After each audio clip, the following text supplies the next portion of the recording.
être infaisable. Pour la simple et bonne raison que les photos que je vais vous montrer aujourd'hui sont des photos de mon portable pour la plupart. Portable qui me filme. Et en fait, je voyais pas trop comment regarder des photos en même temps que je me filmais. Il fallait que je me les envoie sur l'ordi et que je regarde l'ordi comme là actuellement, et je trouvais pas ça pratique. Mais au final, je n'ai pas trouvé d'autre solution, donc c'est quand même ça que je fais. J'ai donc choisi quelques photos. Il n'y en a pas énormément et ça va être que quelques souvenirs par-ci par-là. J'en ai plein d'autres.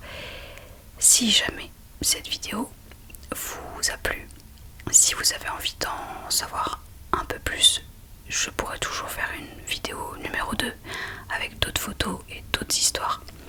C'est pas des histoires incroyables, hein, loin de là. C'est juste des souvenirs, des rencontres, des lieux, des ressentis que j'ai. Donc voilà, là c'est des premiers souvenirs, on va dire. Il y en a encore plein d'autres. Je vais vous raconter comment j'ai rencontré 2 personnes qui me sont chères maintenant. Donc je vais poster, je vais mettre genre là les photos dont je parlerai. J'essaierai de faire au mieux. Peut-être que parfois elles réapparaîtront un peu plus tard si j'en reparle. Enfin voilà, je vais faire un micmac. Ce sera pas parfait, hein. Je suis pas très douée en montage. Je débute à peine, j'apprends toute seule, donc c'est pas magnifique, c'est pas fluide, mais on fait ce qu'on peut. Alors l'urbex, juste pour poser le contexte, j'en fais depuis 2014, donc ça fait bientôt 10 ans. J'ai découvert grâce à un copain, un ami de l'époque qui m'a fait me balader dans une usine désaffectée pas loin de chez nous. C'était vraiment éclaté au sol, mais c'est comme ça que j'ai découvert mon premier lieu abandonné et que j'ai découvert le terme d'urbex. Et après, au fur et à mesure des années, j'en ai découvert de plus en plus, j'ai fait de plus en plus d'explorations. Au début, je prenais des photos qu'avec mon téléphone portable de l'époque, donc c'est des photos vraiment nazes. Et plus le temps a passé, plus j'ai aimé prendre en photo ces lieux. Donc je me suis acheté des appareils photo au début, pas très cher et pas dingue. Et puis maintenant j'ai vraiment un très bon appareil photo avec un très bon objectif, un bon trépied. Et voilà, je pense que je me suis quand même, je l'espère, améliorée depuis le temps, depuis 10 ans, enfin, quand même. Et maintenant c'est vraiment devenu une passion à part entière, j'adore ça. Ça m'épanouit énormément, ça me rend heureuse, sincèrement. J'en fais pas assez à mon goût, par manque de temps, un peu par manque d'argent, parce que ça demande de prendre la voiture, parfois l'avion, de prendre parfois des nuits d'hôtel, des Airbnb, de manger à l'extérieur et tout ça, ça coûte cher. Et voilà, je ne gagne pas 8 000 € par mois. Et ça demande à être accompagné, surtout quand on est une femme. C'est plus prudent parce que ça reste une pratique dangereuse. Donc je le fais forcément accompagné de Piam, mais ce n'est pas sa passion à lui, donc j'évite de trop l'embarquer avec moi parce que il le fait par amour pour moi, mais c'est pas ce qu'il préfère et il a parfois un peu peur, donc je veux pas le forcer. Et les 2 amis que j'ai habitent loin de chez moi et on se voit rarement, donc on en fait rarement ensemble, forcément. Donc voilà, j'en fais pas autant que je le voudrais, mais bon, c'est comme ça, c'est la vie. Allez, on commence tout de suite dans le vif du sujet. Je vous montre cette première photo, qui est une photo de la première personne dans le monde de l'urbex que j'ai rencontrée et qui est maintenant devenue une véritable amie. Elle s'appelle Linda. Linda, si tu regardes cette vidéo. Linda, c'est une femme d'une 40aine d'années, française mais qui habite en Suisse depuis très longtemps. Linda, je l'ai rencontrée sur les réseaux, sur Instagram en 2020. On a beaucoup discuté, on s'est très bien entendu et on a eu très envie de partir en road trip ensemble. Et c'est ce qu'on a fait. En septembre 2020, nous sommes partis faire un road trip de 5 jours, je crois. Pas dans le sud, mais vers Lyon. et on est remonté un peu pas très loin de l'Alsace, un peu en Bourgogne, etc. Donc cette photo, c'est Linda et moi le premier jour, le jour de notre rencontre. On venait tout juste d'arriver dans un château abandonné, le château Marcus, c'est son nom, Urbex. Un château qui n'est plus faisable actuellement si je dis pas de bêtises. Et un château qui est très très connu dans le monde de l'Urbex. Donc on venait d'arriver au château Marcus et là bah voilà, c'était notre rencontre, c'était notre première photo ensemble. À nos têtes ça se voit qu'on est heureuse et que ça se passe vraiment bien. Donc voilà, j'avais envie de vous montrer cette photo parce que ça me rappelle un très bon souvenir. J'étais vraiment très très très contente d'enfin rencontrer Linda. Le château Marcus, c'est le château que vous voyez juste là. Dès qu'on arrive, après avoir marché un peu dans une toute petite forêt, on va dire, vraiment, c'est pas vraiment une forêt, mais on arrive au pied d'un escalier en pierre et on voit se dresser devant nous ce majestueux château. J'avais adoré cette vision. Alors la photo elle est pas terrible, hein, c'est des photos prises au téléphone portable, donc c'est vraiment des photos souvenirs, donc c'est pas terrible. Mais ça me rappelle un bon souvenir. Ce ciel bleu, cette végétation, ces friches là comme ça, ce château qui se dresse face à nous, un peu mystérieux. Le château Marcus, et on avait un peu galéré à trouver l'entrée d'ailleurs, c'était pas aussi simple que ça. On a failli pas la trouver d'ailleurs. Au final, on l'a trouvé, nous sommes rentrés à l'intérieur et voici ce à quoi ressemble une partie du bâtiment. Un long couloir avec des arcades, des ogives. Je sais pas, à chaque fois je dis arcade et ogive et je sais jamais trop la différence entre les deux. Des très belles fenêtres avec des vitraux qui étaient parfois tagués, parfois cassés. La bêtise humaine. Mais j'aime bien cette photo, même si c'est une photo pas terrible au portable. J'aime beaucoup la lumière qui se reflète dans le mur d'en face et qui passe par les vitraux. Je trouve ça assez doux et apaisant. C'était un joli château. Et d'ailleurs, la photo la plus connue de ce château et que tout le monde faisait, c'est cette photo. Donc ça, c'est une photo que j'ai prise avec mon appareil photo. Pour le coup, j'ai un peu galéré à la prendre. C'était il y a 4 ans. Maintenant, je la ferai autrement. Mais globalement, c'est un peu l'idée. Il fallait prendre les deux couloirs à gauche et à droite et surtout cette fontaine pile au milieu. Architecturalement c'est quand même très joli, il y a vraiment une ambiance, ça fait un peu Poudlard, Harry Potter et tout, c'est vraiment sympa. J'ai vraiment bien aimé ce château et puis surtout le paysage, c'était au milieu des montagnes et tout, c'était vraiment super sympa. J'avais vraiment bien aimé le château Marcus. Je vous passe maintenant une photo prise par Linda avec son appareil photo à elle, avec un retardateur bien sûr. On pose toutes les deux devant une très belle cheminée. Alors ça c'est une salle de réception, j'en sais à peu près rien, j'en sais rien. Mais c'était une très jolie salle avec un joli lustre, et puis elle était pas taguée, elle était vraiment pas dégradée cette salle, ça fait plaisir. Et voilà, c'était notre premier autoportrait à toutes les deux. J'ai bien aimé cette photo, d'ailleurs ça faisait longtemps que je l'avais pas vue, je l'avais oubliée. C'est ce matin en regardant dans mes archives que je me suis rendu compte que j'avais cette photo. Donc, excusez-moi, je vous ai bougé avec mon pied. Ensuite, qu'est-ce que je peux vous montrer? Ah oui, alors ça c'est après une dure journée d'exploration, parce qu'on n'explore pas qu'un seul lieu, quand on a de la chance on en fait plusieurs. Je me rappelle qu'on avait trouvé un petit Airbnb hyper sympa, hyper cosy, j'avais adoré, et Linda aussi, avec un grand jardin rien que pour nous. Mais quel pied! Et j'aime bien cette vue, alors elle est pas terrible la photo, mais c'est pour l'idée quoi. De mes chaussures, mes Doc Martens qui me suivent partout, et cette vue du jardin tranquille avec un transat, le ciel bleu, fin de journée, on se chill enfin, un vrai plaisir. Et la photo que je vous montre maintenant, c'est Linda et moi, donc avec un petit apéro, un petit apéritif dînatoire. Voilà, pour se féliciter de cette bonne journée, de cette première journée de rencontre qui s'est très bien passée. Il y a un petit chat, c'était le chat de nos hôtes, hyper mignon.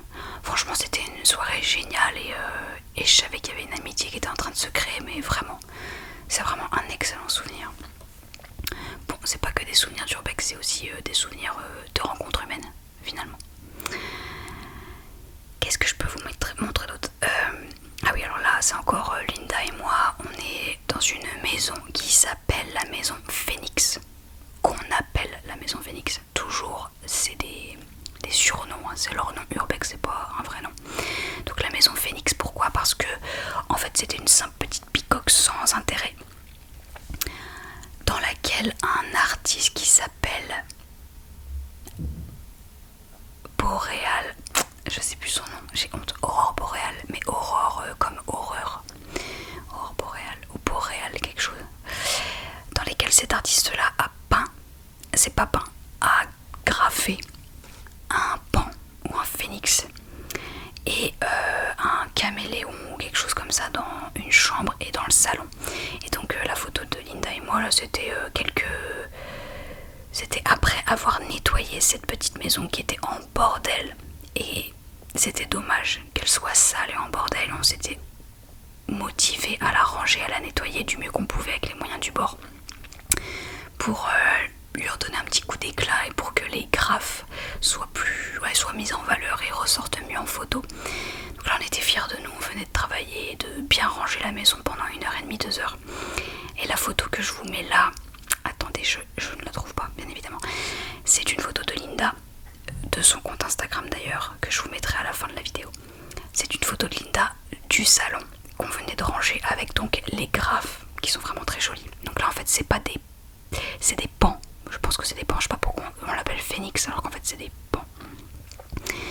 Et je vous passe après une autre photo de Linda, de la chambre qu'on avait rangée aussi, qu'on avait balayé, on avait trouvé un vieux balai dans une remise ou dans la cuisine, je sais plus.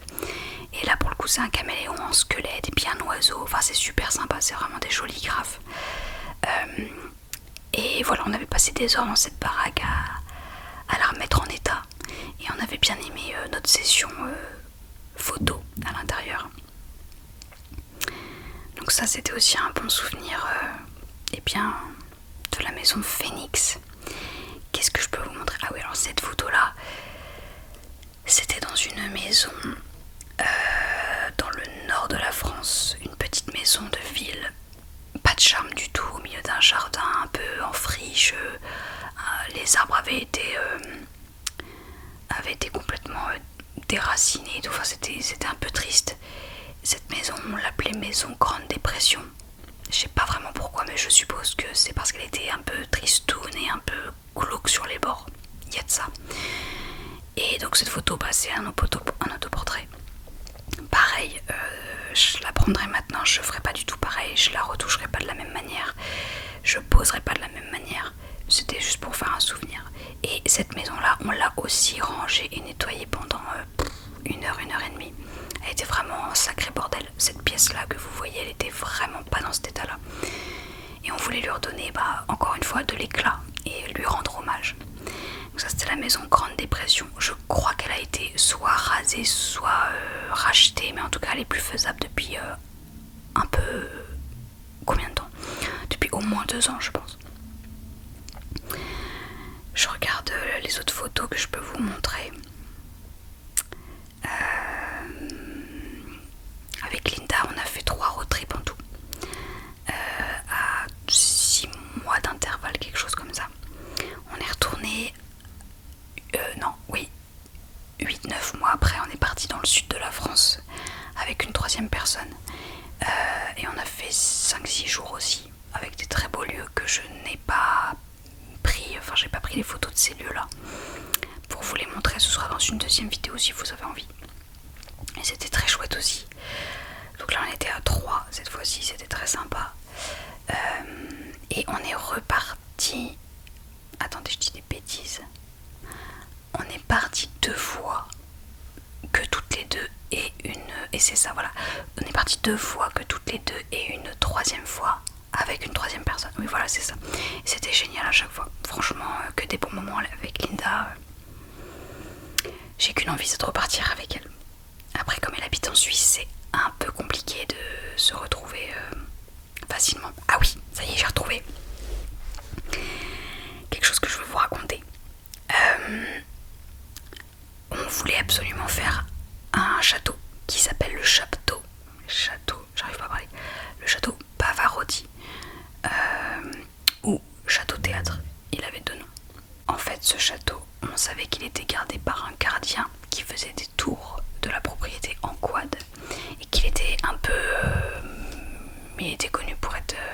un peu agressif. Donc on s'était dit qu'on allait attendre qu'il passe avec son quad pour rentrer sur le terrain, pour ne pas faire ça illégalement, parce qu'apparemment il était vraiment pas très cool et on voulait pas se prendre un coup de pêche, un coup de fourche dans les fesses, et qu'on allait lui demander l'autorisation pour rentrer à l'intérieur.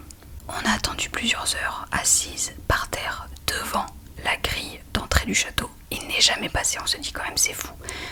Je sais plus par quel moyen on a réussi à trouver son adresse dans le village. Je crois qu'une voisine nous a dit « Ah oui, le gardien du château, oui, il habite là-bas, vous pouvez aller chez lui, vous allez lui demander les clés, puis il va vous ouvrir. » On y est allé, et au final, c'est pas lui qui nous a ouvert, c'est sa femme, qui nous a dit « Ah oui, oui, il peut le faire, mais là, il est pas là pour l'instant, attendez-le, puis il va venir. » Je vous la fais courte, il est jamais venu. On n'est pas rentré dans le château, on voulait faire ça vraiment légalement. Et là, on le sentait pas. On s'est dit non, on va pas le faire, c'est pas grave. Et ben c'est tant pis pour nous, on n'aura pas fait le château. C'est la vie. On a dormi, c'était un soir. On a dormi dans notre petit Airbnb et le lendemain matin, on avait quand même envie d'y repasser. Pourquoi? Juste pour prendre des photos en drone. Linda avait un drone, moi non, j'en ai jamais eu. Donc on se gare devant le château normal, on sort, on se met dans la rue, enfin on était visible, on se cachait pas du tout. Linda sort son drone pour commencer à le mettre en place. Et qui est-ce qu'on voit arriver? Le gardien qui arrive pas content du tout. Qu'est-ce que vous faites là? C'est moi le gardien, dégagez d'ici. Enfin vraiment pas aimable. Alors nous hyper calme, hyper sympa, on lui explique qu'on est passé la veille, etc. etc. On discute avec lui, le monsieur s'adoucit un petit peu, on lui fait comprendre qu'on n'est pas là du tout pour casser le château, dégrader, piller, voler. Au contraire, on veut faire les choses bien, on voulait juste avoir peut-être la chance d'aller voir le château, mais on comprend bien qu'il n'est pas disposé à nous l'ouvrir. Et puis en fait, au bout de, je sais pas, un quart d'heure de discussion avec lui, où on parlait juste de nos métiers respectifs, de ce qu'on faisait dans la vie, de nos passions, le bonhomme nous dit allez, vous avez l'air sympa, je vous donne les clés, je vous laisse 1 heure, montre en main, vous faites toutes les photos que vous voulez, vous faites tout ce que vous voulez dans le château, mais dans 1 heure, je vous retrouve dans la cour intérieure du château, je referme tout et ce sera terminé, plus personne n'ira dans le château, vous serez les dernières. Là on se dit mais wow, mais la chance, on cherchait même pas à rentrer dedans, pour nous c'était mort. Et donc au final, nous y sommes entrés, nous y sommes allés et c'était magnifique, vraiment un château incroyable.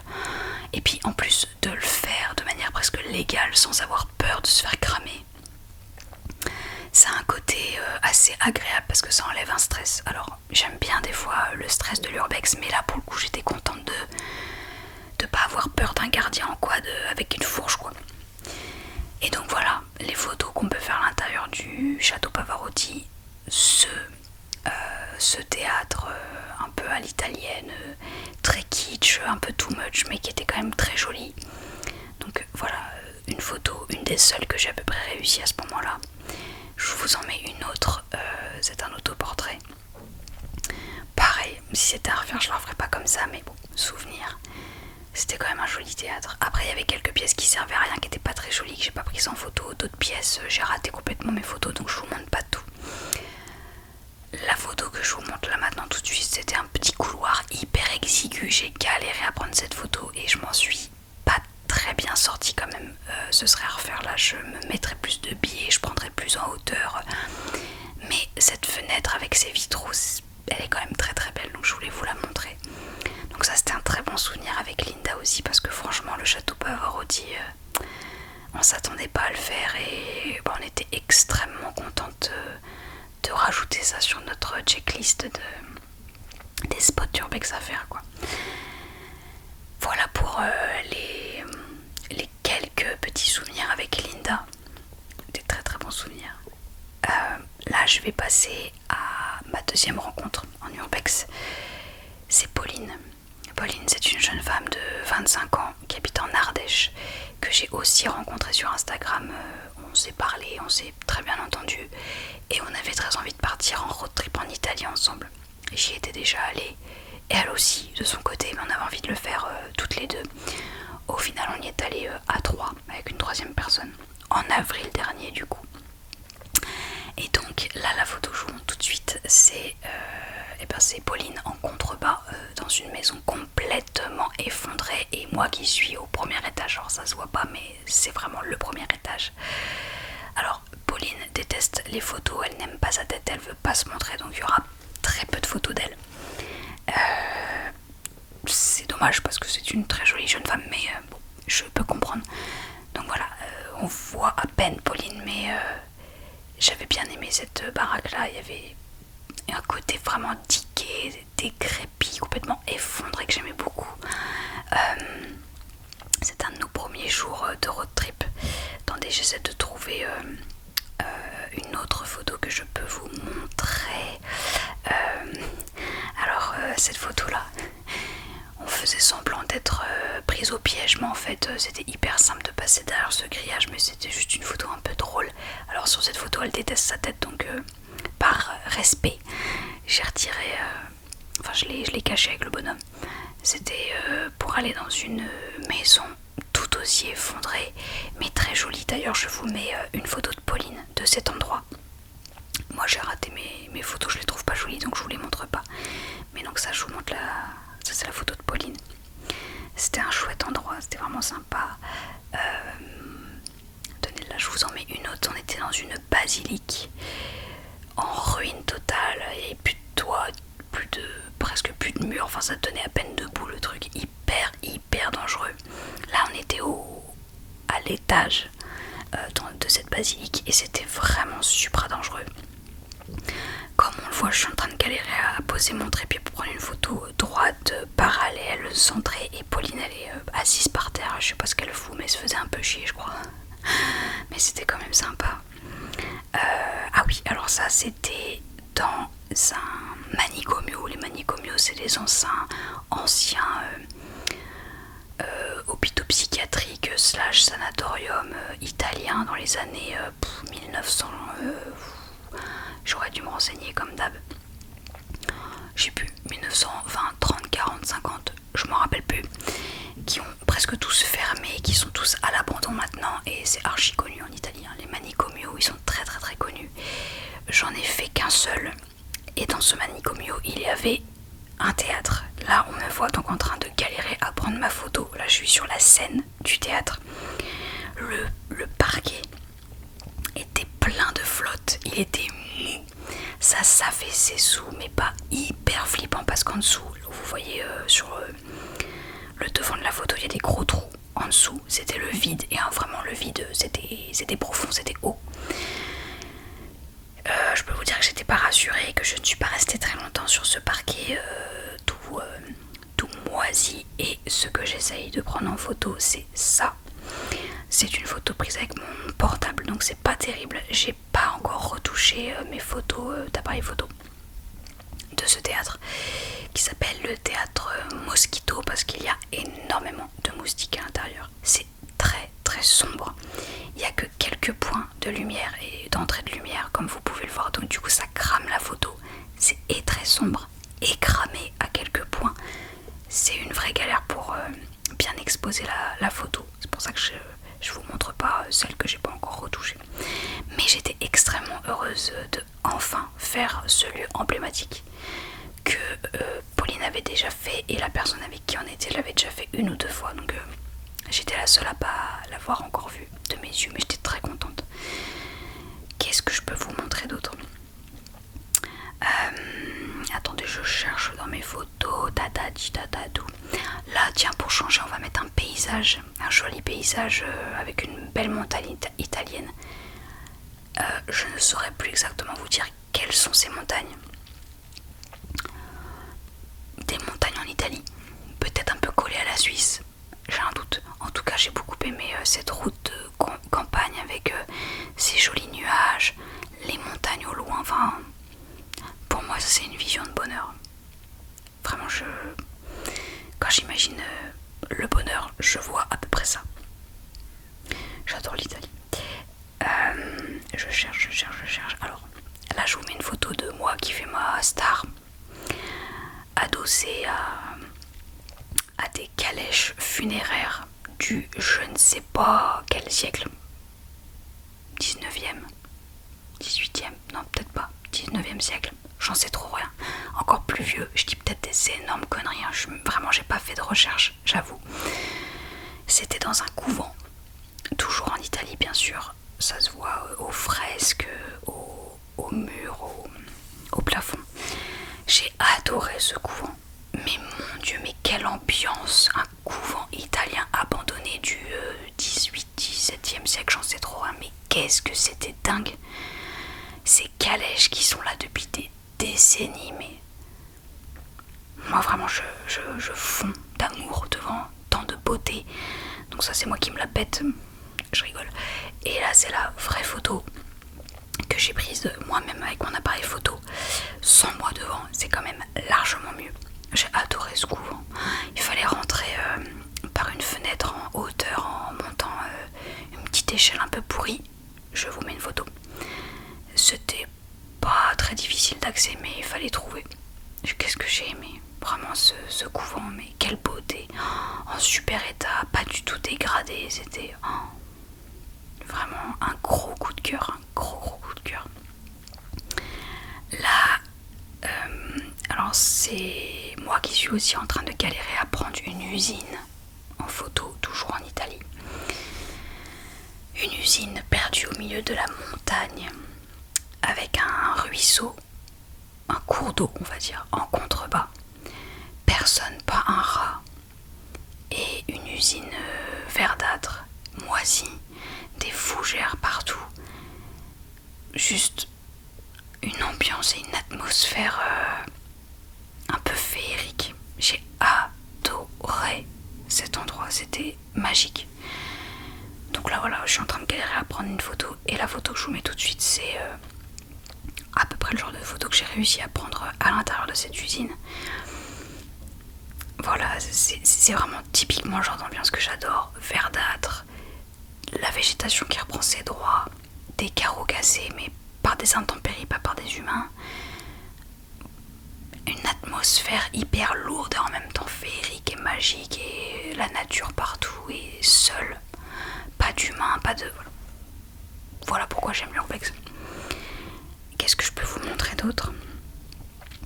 Ça c'est Pauline et moi dans une église qu'on n'avait pas prévu de faire, qu'on connaissait pas, et qui était plantée au milieu d'un petit village en Italie, et qui avait l'air abandonné, même vu de l'extérieur ça se voyait. On s'est dit oh on va s'arrêter, on va aller voir, on sait jamais. On a trouvé une entrée assez simple, et on est entré à l'intérieur et elle était en sacré mauvais état. Dans un sacré mauvais état, ça se dit ou pas. Et là c'est juste un petit souvenir de Popo et moi en train de galérer à faire nos cadrages. L'église en tant que telle était pas si belle. J'ai déjà vu de plus belles églises, mais ça fait quand même un souvenir. Il faisait un temps catastrophique, alors ça se voit évidemment pas, mais 3 minutes après cette photo il s'est mis à pleuvoir des cordes, il faisait hyper froid, il y avait du vent, enfin impossible de prendre des photos. Et ce sur quoi on marche sur la photo, c'est des fientes de pigeons tout le long de l'église. Une couche épaisse de fientes de pigeons qui craquent sous les pieds. Une horreur. Puis je pense que niveau infection, on est bien aussi. Donc on respirait pas trop, puis on mettait des foulards devant notre nez parce que c'est quand même pas top je pense. En fait j'ai passé vraiment des super moments avec Pauline. C'est une fille en or, elle a des valeurs qui me sont chères aussi. C'est une véritable artiste. Elle a un don pour les photos. Je suis archi fan de ce qu'elle fait, elle a vraiment le coup d'œil, elle retouche super bien ses photos, j'adore ce qu'elle fait. En fin de vidéo, donc je vous mettrai l'Instagram de Linda, l'Instagram de Pauline et le mien, pour que vous puissiez voir un peu le travail de mes deux amis et le mien, si ça vous intéresse. Et attendez, par quoi on va terminer par 2 photos. Cette photo là, bon, je suis en train de m'extasier devant ce paysage incroyable. C'est le lac Majeur. C'était dans le jardin d'une villa abandonnée, et le jardin donnait sur le lac Majeur. Alors la villa en tant que telle, elle était éclatée au sol, j'ai fait aucune photo. Mais alors là, ce jardin, cette vue sur les collines, les montagnes, le lac, ce ciel un peu pommelé. Oh, mais moi je meurs pour ce genre de paysage. Vraiment, mais qu'est-ce que c'est beau, qu'est-ce que j'étais bien. En plus il faisait frais, j'avais ma doudoune, il fait même pas chaud, mais juste derrière moi, il y avait cette statue. Est-ce que c'est un satyre? Est-ce que c'est autre chose? J'ai même pas fait de recherche, donc je ne sais pas. Et j'avais envie de poser avec lui parce qu'il était très mignon. Et c'était vraiment juste l'envers du décor. Et derrière ce mur en pierre et cette balustrade en pierre, c'était la villa en question. Un petit peu sur les hauteurs. Mais elle était vraiment pas très intéressante. Mais j'ai vraiment cette petite statuette très, très mignonne. Et la vue incroyable. Moi, ça me suffit déjà amplement. Et qu'est-ce que j'aime l'Italie, je vous jure. Je voudrais y aller 8 fois par an, quoi. Vraiment, j'aime trop ça. Et voilà, on termine avec ça, cette première vidéo de racontage de souvenirs. Je peux en faire d'autres parce que j'ai fait genre une centaine d'explorations. Alors j'ai pas 100 histoires intéressantes à raconter. Mais déjà si vous voulez voir plus de photos, c'est sur mon compte Instagram donc que je vous mets maintenant ici. N'hésitez pas à venir me suivre, ça me ferait hyper plaisir. Si vous voulez voir un autre style de photo, voici l'Instagram de Linda qui fait de très très belles photos. J'aime vraiment beaucoup. Elle n'est pas très active depuis quelques mois mais elle va l'être à nouveau. N'ayez crainte. Et là maintenant je vous mets l'Instagram de Pauline. Voilà, qui fait aussi de très très très belles photos. Elle a un œil. Vraiment je suis assez fan du travail de mes deux amis. Voilà, je crois que j'ai fait le tour des photos que j'avais prévu de montrer. Attendez, je regarde. Oui, Linda, Marcus, Château Pavarotti, l'Italie, le théâtre, le satire, la maison Phoenix. Je crois que je vous ai tout montré. Dites-moi si ça vous a plu. Dites-moi si vous avez envie d'une vidéo numéro 2. Encore une fois, l'urbex, je le répète. Enfin, je le répète. Je l'ai même pas dit en fait, mais c'est une pratique illégale. C'est dangereux. Oui, ça c'est un sarouel que je mets quand je suis chez moi tranquille. C'est hyper moche, mais qu'est-ce qu'on est bien dedans. C'est dangereux.